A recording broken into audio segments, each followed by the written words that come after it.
Treneris, sveikinimai su pergale. Kokie akcentai šiandien lėmė, kad pavyko laimėti trečią vietą?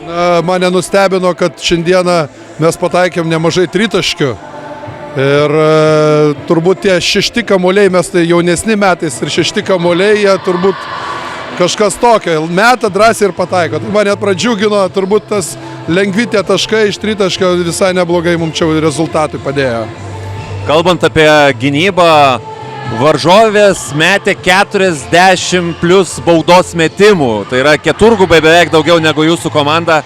Ar čia buvo toks akcentas stabdyti iki metimo ir leisti varžovėms bandyti rinktis taškus nuo baudos metimų linijos, ar tiesiog labai agresyvi gynyba?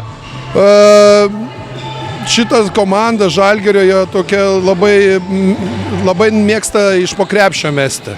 Dėl to jos labai agresyvios merginos ir tikrai jos išprovokuoja tas pražangas.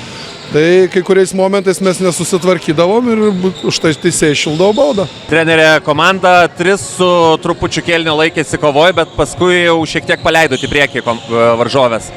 Kas nutiko toje paskutinėje atkarpoje? Tikėtina, iš tiesų su kamuoliais nesusitvarkėm. Didelis skirtumas, gal ne 20 kamuolių mažiau pasiėmėm.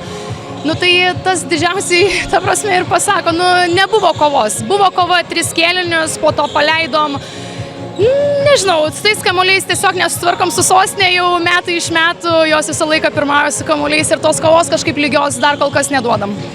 40 keli baudos metimai, 20 keli pataikyti, apie 50%. Galėjo būti geresnis procentas? Tikrai galėjo, nes šiam momentui, kaip tik ir su mergaitėm dabar rūbiniai aptarėm, kas čia žino, būtumėm geresni procentus sumetusios, gal ir kitaip būtų pasibaigusios tos rungtynės. Nieko, dirbsim, aš kaip sakau, jos yra U13, čia yra U14, mes kad išėjom finalinį ketvirtą, čia jau mum yra, kaip sakant, dovana. Tiesiog dirbt, kovot toliau ir nepasiduot.